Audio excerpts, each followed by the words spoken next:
Swaraj news సమాజహితమే మా స్వరం. అతి తక్కువ కాలంలోనే అశేష ప్రేక్షకాదరణ పొందిన స్వరాజ్ న్యూస్. గ్రామాల్లో సమస్యలు ఉన్నాయా? ఆఫీసర్లకు చెబితే పనిచేయట్లేదా? మీ సమస్యలు అట్లనే పెండింగ్లో ఉన్నాయా? మీ దృష్టికి ఏదైనా సమస్య వచ్చిందా? ప్రజాహితం కోరే సమస్య ఏదైనా ఉంటే మాకు తెలపండి. డీటెయిల్స్, ఫోటోలు, వీడియోలు షేర్ చేయండి. మీరే మీ సమస్యకు ఫుల్ స్టాప్ పెట్టే రిపోర్టర్ కావచ్చు. సమస్య కనిపించిందా? వీడియో లేదంటే ఫోటోలు పంపించండి. దాన్ని మేము జనానికి చూపిస్తాం.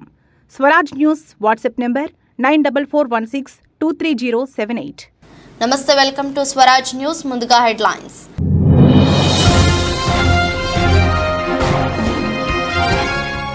కేదార్నాథ్లో తప్పిన పెను ప్రమాదం. కూలిపోతున్న హెలికాప్టర్ను చాకచక్యంగా హెలిప్యాడ్ దిగువన లోతైన గుంటలో ల్యాండింగ్ చేసిన పైలట్.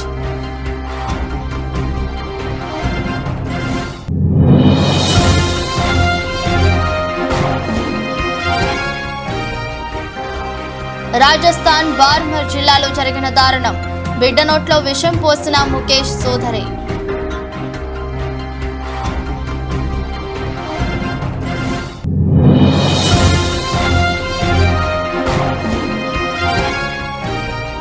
రాజస్థాన్లోని ఉదయ్పూర్ జిల్లాలో ఘోర ప్రమాదం. 30 అడుగుల లోయలోకి దూసుకెళ్లిన బస్సు.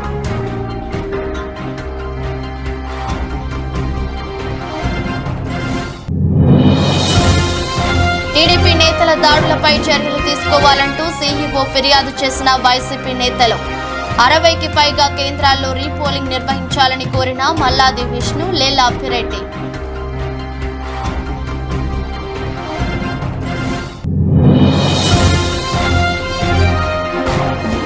సూపర్ స్టార్ రజనీకాంత్ ను గోల్డెన్ వీసాతో గౌరవించిన యుఏఈ. ఆ దేశ సాంస్కృతిక పర్యాటక శాఖ చైర్మన్ చేతుల మీదుగా అందుకున్న తలైవా.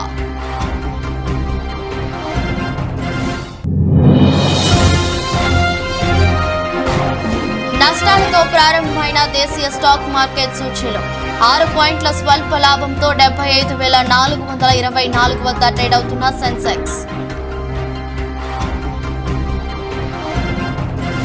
దేశంలోని పవిత్ర పుణ్యక్షేత్రం కేదార్నాథ్లో శుక్రవారం పెను ప్రమాదం తప్పింది. ప్రయాణికులతో కూడిన హెలికాప్టర్ అదుపు తప్పింది. కూలిపోతున్న హెలికాప్టర్ను పైలట్ చాకచక్యంగా హెలిప్యాడ్ దిగువన లోతైన గుంటలో ల్యాండింగ్ చేశారు. ఆ సమయంలో విమానంలో 7 ప్రయాణికులు ఉన్నారు. మరోవైపు ప్రమాద సమయంలో భక్తులు ప్రాణభయంతో హెలిప్యాడ్ వద్ద పరుగులు తీశారు.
రాజస్థాన్ బార్మర్ జిల్లాలో జరిగిన దారుణం తాజాగా వెలుగులోకి వచ్చింది. బద్రేష్ గ్రామానికి చెందిన ముఖేష్ సోదరి అమానవీయంగా ప్రవర్తించింది. తన సోదరుడి బిడ్డ నోట్లో విషం పోసింది. ఆసుపత్రికి తీసుకెళ్లగా ఆ చిన్నారి ప్రాణాలతో బయటపడింది. గతంలోనూ ఆ మహిళ ఇలాగే ప్రవర్తించింది. దీంతో ముఖేష్ కు పుట్టిన 2 పిల్లలు గతంలో అనుమానాస్పద స్థితిలో చనిపోయారు.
రాజస్థాన్లోని ఉదయ్పూర్ జిల్లాలో శుక్రవారం ఘోర ప్రమాదం జరిగింది.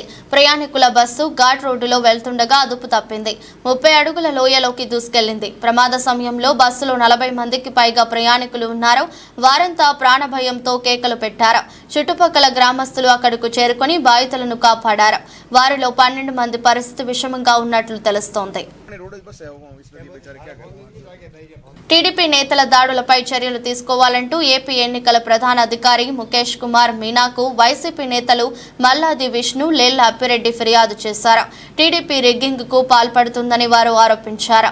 చంద్రబాబు రాష్ట్రంలో విధ్వంసం సృష్టించారని మండిపడ్డారు. 60కి పైగా కేంద్రాల్లో రీపోలింగ్ నిర్వహించాలని కోరినట్లు వారు తెలిపారు. ఎన్నికల కమిషన్కి ఒక కంప్లైంట్స్ ఇచ్చాం 2 చోట్ల. ఎక్కడైతే హై రిస్క్ ఉన్నటువంటి పోలింగ్ స్టేషన్స్ ఉన్నాయో ఆ పోలింగ్ స్టేషన్ మీద ముందస్తుగానే వైఎస్ఆర్ కాంగ్రెస్ పార్టీ ఎన్నికల కమిషన్కి దృష్టికి తీసుకెళ్ళింది. దాని మీద అక్కడ గొడవలు జరిగేటటువంటి, ఘర్షణలు జరిగేటటువంటి అవకాశం ఉంది. దీని మీద ముందస్తు చర్యలు తీసుకోవాలి అని చెప్పడం జరిగింది. అవన్నీ కూడా వదిలేశారు. దీంతో పాటు అధికారం చేతిలో ఉంది కదా అని ఎన్నికల కమిషన్ని, ఐపీఎస్ ఆఫీసర్ని బదిలీ చేయండి అని ఒక పక్క చెప్తూనే, ఒక పక్క ఏ అధికారుల్ని పోస్టింగ్స్ ఇవ్వాలో కూడా ఈ కూటమి, ఆంధ్రప్రదేశ్లో పోటీ చేసినటువంటి కూటమి పురంధరేశ్వరి గారు కేంద్ర ఎన్నికల సంఘానికి ఉత్తరం రాయటం ద్వారా ఆంధ్రప్రదేశ్లో మాచర్ల కానీ, గురజాల కానీ, సత్తెనపల్లి కానీ, నరసరావుపేట కానీ ఇలాంటి నియోజకవర్గాల్లో మీరు రాసినటువంటి ఉత్తరం మూలంగా అక్కడ శాంతి భద్రతల సమస్య ఉత్పన్నమైంది అని చెప్పి ఈ సందర్భంగా ఎన్నికల కమిషన్ దృష్టి తీసుకెళ్ళడం జరిగింది. ఎన్నికల కమిషను ఎమ్మెల్యే ఒక పోలింగ్ స్టేషన్లోకి పోయి ఏదో చేశాడు అని చెప్పని, ఎక్కడికో వెళ్ళిపోయాడని చెప్పని, పరారైపోయాడని చెప్పని ఏదో రకరకాలుగా డిమారలైజ్ చేస్తూ వాళ్ళకు ఉన్నటువంటి సర్వశక్తులు కూడా పోలింగ్ అయిపోయినప్పటికీ కూడా ఆ నియోజకవర్గాల్లో వైఎస్ఆర్ కాంగ్రెస్ పార్టీ మీద పెడుతూ, అసలు మేము ఒకటే అడుగుతా ఉన్నాం, ఈరోజు ఆ వీడియోని లోకేష్ ఎందుకు విడుదల చేయాల్సి వచ్చింది? లోకేష్కి ఆయన చేతికి ఏ విధంగా? సెట్టూరు మండలం కంబాలపల్లి గ్రామ శివారులో పొలం పనులకు వెళుతున్న హనుమంతరాయుడు అనే రైతుపై ఎలుగుబంటి గురువారం ఉదయం దాడి చేసింది. ఎలుగుబంటి దాడిలో తీవ్రంగా గాయపడిన హనుమంతరాయుడును బంధువులు, గ్రామస్తులు కళ్యాణదుర్గం ప్రభుత్వ ఆసుపత్రికి తరలించారు. ఎలుగుబంటి దాడుల నుంచి కాపాడాలని గ్రామస్తులు కోరారు.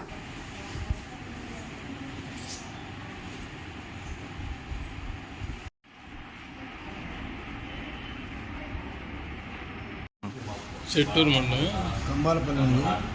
పొద్దున్న 6 గంటల వరకు సిగిరిపోయింటే వెలుగుబండి వచ్చి కలిసింది. మీకేం కాలేదన్నా? గాయాలైంది. తెల్లంజాను 6 గంటలు సిగిరిపోయింది సార్. అది సిగిరిపోతుంటే వెలుగుబండి వచ్చి కలిసింది. కంబాలపల్లి విలేజ్ చెట్టూరు మండలం. ఈ అబ్బాయి నాకు అల్లుడవుతాడు. మాకు పొద్దునే 6:30 అట్లా చిగురు బీక్ వచ్చే కానీ తోటలో పోయినాడు. పోయినప్పుడు ఒంటరిగా అక్కడ నుంచి వంక ఉంది, ఆ వంక అంటే వస్తా అంటే ఆ అబ్బాయి దాన్ని చూసి అరిచినాడు. అరిచిన తర్వాత మానెక్కినాడు. మానెక్కితే వెంటనే పోయి అది పైకి ఎగిరి పీక్కొని ఉంది అన్నమాట. పీక్కున్నప్పుడు ఇంక అంతలోనే కుక్కలు పారిపోయినాయి. మా గొర్రెల దొడ్డి ఉంది మా దగ్గర. పోయి కుక్కలు అది ఎప్పుడైతే పోయి మరిగినాయో ఇడిచిపెట్టి వెళ్ళిపోయినాయి. మాకు అప్పుడే తెలిసింది. అందరూ పోయి హాస్పిటల్కి తీసుకొచ్చినాం. దీన్ని చూసి అధికారులు కూడా స్పందించి దీన్ని పట్టించుకుంటారని కోరుకుంటున్నాం. ఎన్నికల కౌంటింగ్ రోజున నిబంధనలు అతిక్రమిస్తే కఠిన చర్యలు తప్పవని అల్లవరం సబ్ ఇన్స్పెక్టర్ హరీష్ కుమార్ హెచ్చరించారు. డాక్టర్ బిఆర్ అంబేద్కర్ కోనసీమ జిల్లా ఎస్పీ శ్రీధర్ కుమార్ ఆదేశాలతో అమలాపురం డీఎస్పీ ఎం మహేశ్వరరావు పర్యవేక్షణలో Amalapuram rural circle inspector P Veerababu ఆధ్వర్యంలో ఎంట్రుకోన సర్పంచ్ తెక్కారెడ్డి, నాగ వెంకట శ్రీనివాస్ అధ్యక్షతన అల్లవరం ఎస్ఐ హరీష్ కుమార్ ఎంట్రుకోన గ్రామంలో టీడీపీ, వైసీపీ, జనసేన పార్టీ నాయకులతో జూన్ 4వ తేదీన ముమ్మిడివరం శ్రీనివాస్ ఇంజనీరింగ్ కాలేజీలో ఎలక్షన్ కౌంటింగ్ కు సంబంధించిన కొన్ని అంశాలను ఎస్ఐ హరీష్ కుమార్ అవగాహన కల్పించారు. అల్లవరం మండలంలో కార్డన్ సర్చ్ పలు గ్రామాల్లో అవగాహన కల్పించడం అధికంగా జరుగుతున్నాయి. ఈ కార్యక్రమంలో నార్గన శ్రీనివాసరావు, వర్రె సూరిబాబు, వాసర్ల శ్రీనివాసరావు, గెద్దాడ శ్రీనివాసరావు, సాపే సత్యనారాయణ, మాజీ ప్రజాప్రతినిధులు, గ్రామస్తులు పాల్గొన్నారు. అలాంటి ఏం పెట్టుకోకుండా ఆ రోజు నేను చాలా సీరియస్ చెప్తున్నాను. ఎందుకంటే ఫస్ట్ ఏజెంట్లు అనేవాళ్ళు మాత్రమే కౌంటింగ్ సెంటర్కి వెళ్ళాలి. రెండోది వచ్చేసి ఎవరికి ర్యాలీలకి విజయోత్సవాలకి బాణసంచ కాల్చడానికి ఎవరికి అనుమతి లేదు. ముఖ్యంగా బాణసంచ మాత్రం ఎట్టి పరిస్థితుల్లో అలౌ చేయడానికి ఉండదు. మూడో విషయం, ఈ 3 విషయాలు మధ్యలో పెట్టుకుని 4వ విషయం ఏంటంటే 144 సెక్షన్ అమల్లో ఉన్నప్పుడు కూడా ఎట్టి పరిస్థితులు గుమిగొట్టాలి కానీ ఏమి కానీ చేయకూడదు. అక్కడ కౌంటింగ్ జరుగుతూ ఉంటే ఊర్లో ఎక్కువ మంది గ్యాదర్ అవ్వటం కానీ. డాక్టర్ బిఆర్ అంబేద్కర్ కోనసీమ జిల్లా శ్రీ ఎస్పీ గారు అనేటువంటి శ్రీ శ్రీధర్ గారి ఆదేశాల మేరకు అమలాపురం డిఎస్పీ గారు అనేటువంటి మహేశ్వరరావు గారి ఆధ్వర్యంలో అమలాపురం రూరల్ సర్కిల్ సిఏ గారు అనేటువంటి వీరబాబు గారి పర్యవేక్షణలో ఈరోజు ఎంట్రీకోన విలేజ్లో రాబోయే ఎలక్షన్ కౌంటింగ్ జూన్ 4న జరిగే ఎలక్షన్ కౌంటింగ్కి సంబంధించి ఎంట్రీకోన అనే గ్రామంలో అవగాహన కార్యక్రమం నిర్వహించడం జరిగింది. ఈ కార్యక్రమంలో గ్రామానికి సంబంధించిన వైఎస్ఆర్సీపీ, టీడీపీ, జనసేన 3 పార్టీల నాయకులు అటెండ్ అయ్యారు. సో వారికి అవగాహన కార్యక్రమం నిర్వహించడం జరిగింది. ఈ అవగాహన కార్యక్రమంలో భాగంగా జూన్ 4న ఏ విధంగా వ్యవహరించాలి, ఎలా వ్యవహరించాలి అనే వాటి మీద డిస్కషన్ జరిగింది. సో దాంట్లో భాగంగా జూన్ 4న మీ మీడియా ముఖంగా తెలియజేసేది ఏంటంటే పబ్లిక్ అందరూ కూడా ఓన్లీ ఏజెంట్లు మాత్రమే ఎలక్షన్ కౌంటింగ్ ప్రదేశానికి అనగా ముమ్మడివరం చీయేరు దగ్గర ఉన్న శ్రీనివాస ఇంజనీరింగ్ కాలేజ్ దగ్గరికి అనుమతించబడతారు. మిగిలిన సాధారణ పబ్లిక్ అనుమతించబడతారు. రెండోది ఏంటంటే ఆ రోజు ఎటువంటి విజయోత్సవ ర్యాలీలు కానీ బాణసంచ కానీ కాల్చడం నిషేధం ఉంది కాబట్టి మీరెవరు కూడా అలాంటి బాణసంచ కాల్చడం కానీ చేయరాదు. అలాగే ఎలక్షన్ కోడ్ అమల్లో ఉంది కాబట్టి అందరూ కూడా సావధానంగా వ్యవహరించాలి. ఇంకోటి ఏంటంటే 144 సెక్షన్ కూడా అమల్లో ఉంది కాబట్టి ఆ రోజు ఎటువంటి జనాలు కూడా గుమిగూడు ఉండకూడదని చెప్పేసి మా ఉన్నతాధికారుల ఆదేశాలు ఉన్నాయి. కాబట్టి మీ మీడియా ముఖంగా అందరికీ తెలియజేసేది ఏంటంటే జూన్ 4న కౌంటింగ్ రోజున అందరూ కూడా అప్రమత్తతో వ్యవహరించి ఎవరి పనులు వాళ్ళు చేసుకోవాల్సిందిగా తెలియజేస్తున్నాము. Thank you. 100 మంది కుర్రోళ్ళతో సమానం నా ఉద్దేశం. 100 మంది కుర్రోళ్ళకి సమానం చెప్పగలరు. సో వాళ్ళందరినీ లైన్లో తీసుకురావాలి. ముందుగా పార్టీ లీడర్కి వైఎస్ఆర్సీపీ, టీడీపీ, జనసేన నాయకులను అందరినీ ముందే పిలిచి ఇలాంటి అవగాహన కార్యక్రమం నిర్వహించడం జరిగింది. ఆల్మోస్ట్ నేను రాష్ట్ర తెలుగుదేశం పార్టీ ఆదేశాల మేరకే చలో మాచర్లకు వెళ్తున్నాం కానీ ఈవీఎం మిషన్లు పగలగొట్టిన పిన్నెల్ని వదిలేసి నన్ను హౌస్ అరెస్ట్ చేయడం చాలా విడ్డూరంగా ఉందని మాజీ మంత్రి దేవినేని ఉమా అన్నారు. మైలవరం నియోజకవర్గం గొల్లపూడిలో మీడియాతో మాట్లాడారు. ముఖ్యమంత్రి జగన్మోహన్ రెడ్డి లేకపోయినా జగన్మోహన్ రెడ్డి తొత్తుగా జవహర్ రెడ్డి విమర్శించారు. ఎన్నికల సంఘం చర్యలు తీసుకోవాలని డిమాండ్ చేశారు. రాష్ట్ర పార్టీ ఆదేశాల మేరకు ఈరోజు తెలుగుదేశం పార్టీ బృందం మాచర్లలో, అదేవిధంగా గుంటూరులో బ్రహ్మారెడ్డి గారు, అదేవిధంగా ఎవరైతే గాయపడ్డ శేషగిరావు, చాలామంది పార్టీ కార్యకర్తల నాయకులు వివిధ హాస్పిటల్స్లో వివిధ ప్రాంతాల్లో ఈరోజు కూడా ఒక భయానక వాతావరణంలో ఉన్నారు. ఎందుకంటే వాళ్ళకి కూడా బాధితులకి బెదిరింపులు వస్తూ ఉన్నాయి, ఫోన్ కాల్స్ వస్తూ ఉన్నాయి. వాళ్ళ పిన్నెల్లి పరారు, ఈవీఎం ధ్వంసం కేసుతో పలాయనం.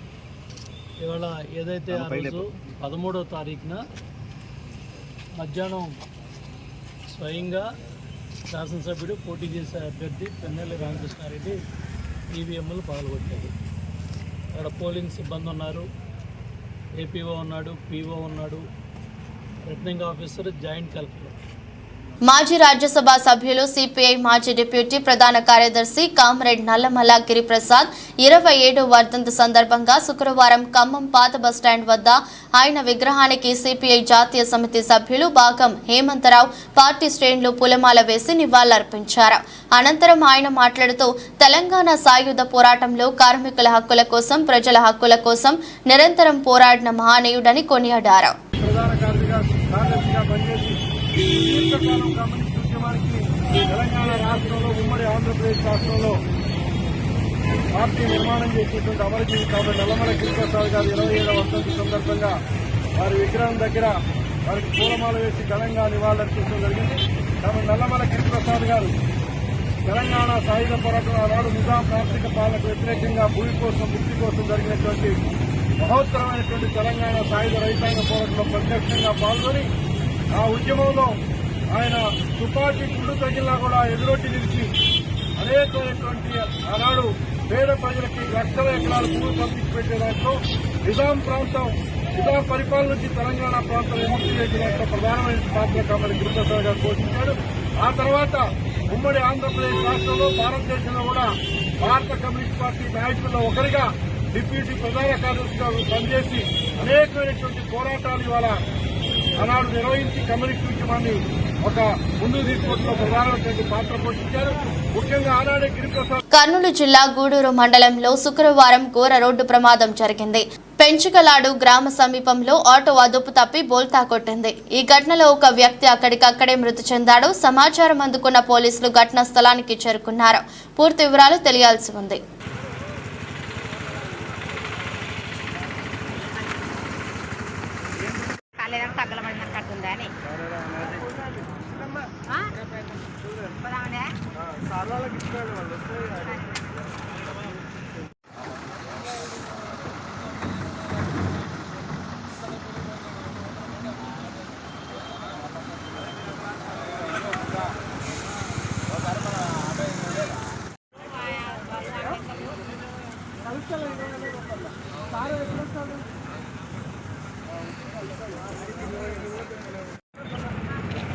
పత్తి పొలాలు కలుపుకుందంట నీ అన్న పత్తి పొలాన్ని ఆధార్ కార్డు మీద పత్తి పొలాలు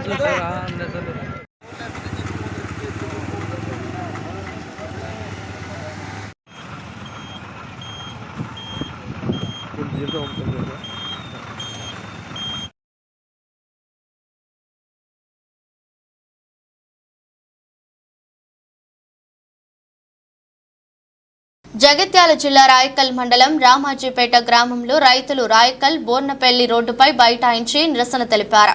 సంఘటనా స్థలానికి చేరుకున్న తహసీల్దార్ అబ్దుల్ కయ్యూం, ప్రాథమిక వ్యవసాయ సహకార సంఘం అధ్యక్షులు ఏనుగు మల్లారెడ్డి, సీఈఓ ఎలికేటి రవికుమార్ పోలీసుల ముందు వారి బాధలు చెప్పుకోవడం జరిగింది. రైతులు మాట్లాడుతూ వరి కోతలు కోసి 40 రోజులు కావస్తున్నా ఇప్పటికీ సహకార సంఘం వారు ధాన్యం కొనుగోలు చేయడంలో జాప్యం చేస్తున్నారని, తూకమైన బస్తాలను తరలించడం లేదని, ఇదంతా సహకార సంఘ అధికారుల నిర్లక్ష్యంతోనే జరుగుతుందని, ఒక పక్క వాతావరణ శాఖ వారు భారీ వర్ష సూచన చెప్పినప్పటికీ అధికారులు రైతుల పక్షాన ఆలోచించడం లేదని, అధిక తూకం తప్పతాలు పేరుతో ఒక సంచికి 2 నుండి 3 కిలోలు కటింగ్ చేయడం ద్వారా మేము చాలా నష్టపోతున్నామని, ఒక పక్క ముఖ్యమంత్రి వరి ధాన్యం కొనుగోలులో ఎటువంటి కోతలు లేకుండా తడిచిన ధాన్యాన్ని కూడా తప్పకుండా తీసుకుంటామని హామీ ఇచ్చినప్పటికీ అధికారులు రైస్ మిల్లర్లు రైతులను మోసం చేస్తున్నారని, దానికి తహసీల్దార్ స్పందించి ఉన్నతాధికారులతో మాట్లాడి లారీల కొరత లేకుండా తడిసిన ధాన్యాన్ని చివరి గింజ వరకు తప్పకుండా తీసుకుంటామని, దానికి నేను బాధ్యత తీసుకుని సహకార సంఘ అధికారులతో చర్చించి మీ సమస్యలు తీరుస్తానని చెప్పడంతో రైతులు వారి ధర్నా విరమించారు.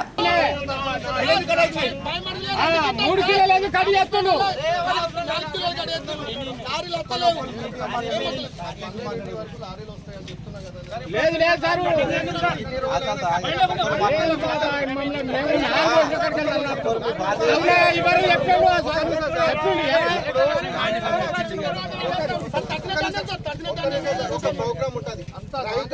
రైతులు పండించిన పంట పోసిన తర్వాత ఎంతమంది రైతులు పోసింది, ఎన్ని టిప్పులు పోసింది, ఎన్ని బస్తాలు అయితే ఎన్ని లారీలు కావాలని ప్రోగ్రామ్ అనేది ఉంటుంది కదా.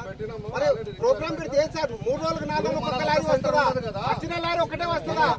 వచ్చిన లారీ ఒకటే వస్తుందా సార్? ఒక లారీకే ఇంకో లారీ రావద్దా? ఒక లారీ అయినా వస్తాడు. రైతుల దగ్గర సంచికి అదనంగా 4 రూపాయలు వసూలు చేస్తాడు. సంచికి 4 క్వింటాలకు 3 కిలోలు న్యాయం ఎక్కడ జరిగినట్టుంది? అట్లాగా సార్ నేను చెప్తాను. మాకు న్యాయం ఎక్కడ చేసినట్టు సార్ మీరు? మాకు న్యాయమా చెప్పండి.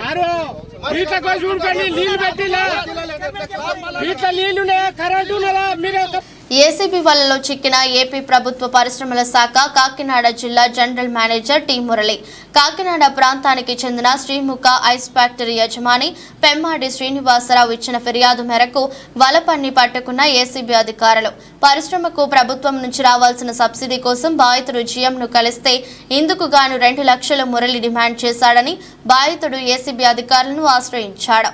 వారి సూచనల మేరకు రాత్రి జిల్లా పరిశ్రమల కేంద్రంలో డబ్బులు తీసుకుంటుండగా జిఎంను రెడ్ హ్యాండెడ్ గా అధికారులు పట్టుకున్నారు. నిందితులపై కేసు నమోదు చేసి దర్యాప్తు చేస్తున్నామని ఏసీబీ అధికారులు తెలిపారు.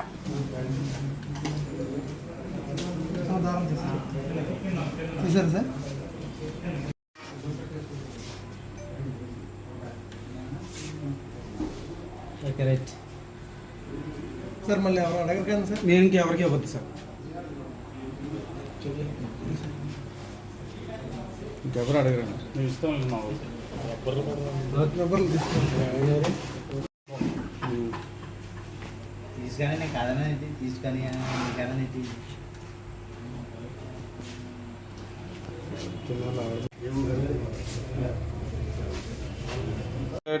ఇంకెన్నాళ్ళు ఉంటారు మీరు? ఓకేనా? శ్రీముఖ ఎంటర్ప్రైజెస్ అని ఒక ఐస్ ఫ్యాక్టరీ ఉందండి. దాన్నేమో పి శ్రీనివాస్ కుమార్ అని రన్ చేస్తున్నారు. ఆయనకి గవర్నమెంట్ నుంచి సబ్సిడీ ఒక 40-50 లక్షల దగ్గర రావాల్సి ఉంది. ఆ ఫైల్ గురించి ఆయన గత సంవత్సర కాలంగా తిరుగుతున్నాడు. ఆయనకేమో దాదాపు ఒక 2.5 లక్షలేమో లంచం కింద రావడం, మొత్తానికి 2 లక్షలకేమో ఆయన ఒప్పుకోవడం ఇదంతా జరిగిందన్నమాట. ఒప్పుకున్న తర్వాత ఆయనకి పని జరగటం లేదు, చాలా ఇబ్బంది పడుతున్నారు. ఈరోజు ఏంటంటే ఆయన ఆఫీస్కి వచ్చేస్తే ఆయన మళ్ళీ జిఆర్టీ హోటల్ దగ్గర రమ్మని చెప్పడం, అక్కడ డబ్బులు తీసుకుని ఆయన కార్ డిక్కీలో పెట్టుకున్నారండి. ఆ టైంలో రాజమండ్రి నుంచి డిఎస్పీ శ్రీహరి నేను, తర్వాత మా ఇన్స్పెక్టర్స్ వాసుకృష్ణ గారు, శ్రీనివాసరావు గారు, తర్వాత సతీష్ గారు, మా టీం అంతా కలిపి ట్రాప్ చేశాము. అమౌంట్ కూడా ఆ 2 lakhs రూపీస్ కూడా డిక్కీలు సీజ్ చేశామండి. మీడియేట్స్గా కూడా గెజిటెడ్ ఆఫీసర్లు ఉన్నారండి. కర్నూలు జిల్లా కోసిగిలో కోసిగయ్య రథోత్సవం ఉదయభానుడు కనుమరుగవుతుండగా కన్నుల పండుగగా సాగింది. కోసిగయ్య రథోత్సవానికి భక్తులు వేలాదిగా తరలి రావడంతో కోసిగి అంత జనసంద్రంగా మారింది. కోసిగిలోని 3వ వార్డులో వెలిసిన శ్రీ ఆంజనేయ స్వామికి మరో పేరుగా పిలువబడే కోసిగయ్య స్వామి పండుగ సందర్భంగా 2 రోజులుగా ప్రత్యేక పూజలు కొనసాగుతున్నాయి. ఇందులో భాగంగానే ఉదయం నుంచే కోసిగయ్య స్వామికి ఆకు పూజ, నది జలాలచే అభిషేకాలు, మంగళహారతులు వంటి ప్రత్యేక పూజలు నిర్వహించారు. ఈ రథోత్సవానికి వివిధ ప్రాంతాల నుంచి వేలాదిగా భక్తులు తరలివచ్చి మొక్కులు తీర్చుకున్నారు. ఈ సందర్భంగా ఉదయాన్నే టీడీపీ రాష్ట్ర కార్యదర్శి పాలకుర్తి శ్రీనివాసరెడ్డి, టీడీపీ ఎమ్మెల్యే అభ్యర్థి రాఘవేంద్రారెడ్డి వేరువేరు సమయాల్లో తమ తమ కార్యకర్తలతో కలిసి వచ్చి రథోత్సవానికి పూజలు చేశారు.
South India star hero super star Rajinikanth కు మరో గౌరవం దక్కింది.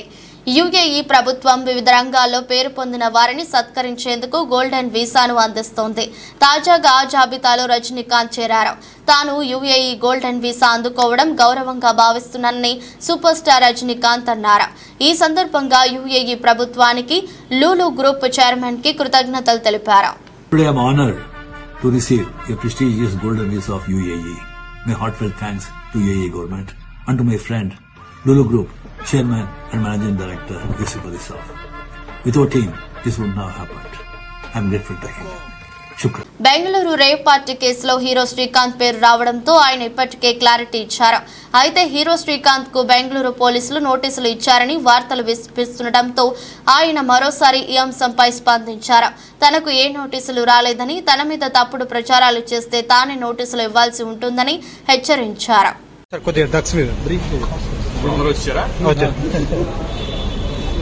రేవ్ పార్టీ గురించి నేను వచ్చినాయి అన్ని పేపర్లో కొన్ని నేను కూడా ఉన్నానని నేను అలాగే ఉన్నానని వచ్చింది కదా. నిన్న ఆల్రెడీ నేను ఎక్స్ప్లెయిన్ చేసుకున్నాను, అన్ని పేపర్లో రావడం జరిగింది. కానీ మీరు కూడా ఇటువంటి ఇన్సిడెంట్లు రాయడం ఎందుకంటే మంచిది, ఎందుకంటే పబ్లిక్ అవేర్నెస్ సొసైటీ వాక్ నుంచి మీరు ఇటువంటి హైలైట్ చేస్తూ వస్తే ఉన్న యూత్ డెఫినెట్గా దాన్ని చూసి నేర్చుకుంటారు. సో ఒకటే ఏంటంటే నేను మీ ద్వారా నేను అనేది ఫేక్ న్యూస్ మాత్రం ఒక పర్సన్ మీద రాయొద్దు అనేది నేను రిక్వెస్ట్ చేస్తున్నాను. తెలుసుకుని నిజంగా ఉందంటే ఏదో రాయండి, లేదంటే లేదు. లేదంటే కనుక దాన్ని ఎలా వెళ్ళాలి, ఒకవేళ నిజంగా ఇంకా చేసినా ఇంకా రాస్తున్నారు అనుకోండి, అది ఛాలెంజ్ కోర్టు కానీ లేకపోతే నేను కేసు ఫైల్ చేయడం చూద్దాం.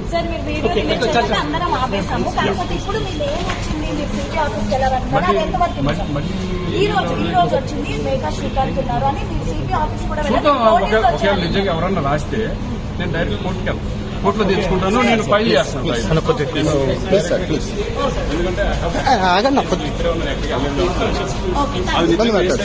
ఏంటని తెలుసు ఎందుకు నోటీస్ వస్తుంది నాకు. ఒకవేళ అటువంటిది వాళ్ళు కనుక ఫేక్ కనుక చేయగలిగితే నేను పోలీసుకి కూడా కంప్లైంట్ చేయడానికి రెడీ. దేశీయ స్టాక్ మార్కెట్ సూచీలు శుక్రవారం ఉదయం నష్టాలతో ప్రారంభమయ్యాయి. కొనుగోళ్ల మద్దతుతో పుంజుకొని కాసేపటికి ఫ్లాట్ గా మారాయి. సెన్సెక్స్ 6 పాయింట్ల స్వల్ప లాభంతో 75,424 వద్ద ట్రేడ్ అవుతుంది. నిఫ్టీ 6 పాయింట్ల స్వల్ప నష్టంతో 22,962 దగ్గర కొనసాగుతుంది. NTPC, Axis Bank, SBI, Sun Pharma షేర్లు లాభాల్లో కొనసాగుతుండగా M&M, Maruti, TCS, Power Grid, ICICI Bank షేర్లు నష్టాల్లో ఉన్నాయి.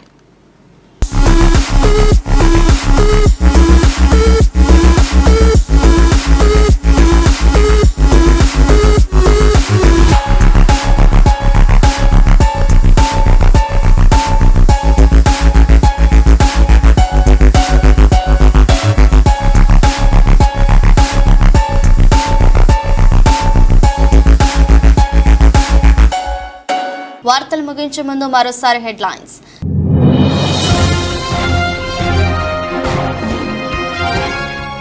కేదార్నాథ్లో తప్పిన పెను ప్రమాదం. కూలిపోతున్న హెలికాప్టర్ను చాకచక్యంగా హెలిప్యాడ్ దిగువన లోతైన గుంటలో ల్యాండింగ్ చేసిన పైలట్.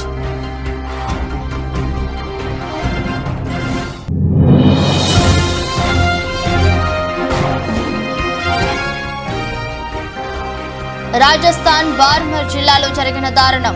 బిడ్డ నోట్లో విషం పోసిన ముఖేష్ సోదరి.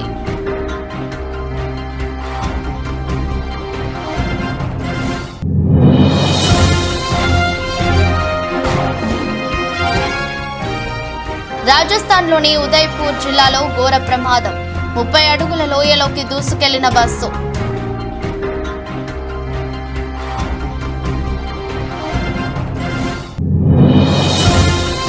టీడీపీ నేతల దాడులపై చర్యలు తీసుకోవాలంటూ సీఈఓ ఫిర్యాదు చేసిన వైసీపీ నేతలు. 60కి పైగా కేంద్రాల్లో రీపోలింగ్ నిర్వహించాలని కోరిన మల్లాది విష్ణు, లేలా అప్పిరెడ్డి.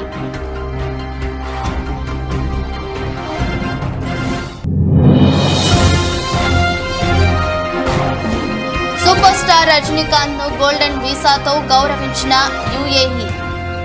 ఆ దేశ సాంస్కృతిక పర్యాటక శాఖ చైర్మన్ చేతుల మీదుగా అందుకున్న తలైవా.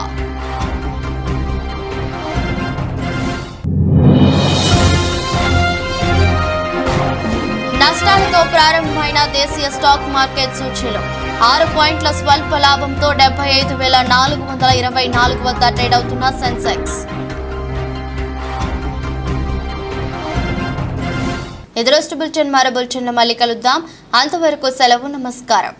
స్వరాజ్ న్యూస్, సమాజహితమే మా స్వరం. అతి తక్కువ కాలంలోనే అశేష ప్రేక్షకాదరణ పొందిన స్వరాజ్ న్యూస్. గ్రామాల్లో సమస్యలు ఉన్నాయా? ఆఫీసర్లకు చెబితే పనిచేయట్లేదా? మీ సమస్యలు అట్లనే పెండింగ్లో ఉన్నాయా? మీ దృష్టికి ఏదైనా సమస్య వచ్చిందా? ప్రజాహితం కోరే సమస్య ఏదైనా ఉంటే మాకు తెలపండి. డీటెయిల్స్, ఫోటోలు, వీడియోలు షేర్ చేయండి. మీరే మీ సమస్యకు ఫుల్ స్టాప్ పెట్టే రిపోర్టర్ కావచ్చు. సమస్య కనిపించిందా? వీడియో లేదంటే ఫోటోలు పంపించండి. దాన్ని మేము జనానికి చూపిస్తాం. Swaraj news WhatsApp number 9441623078.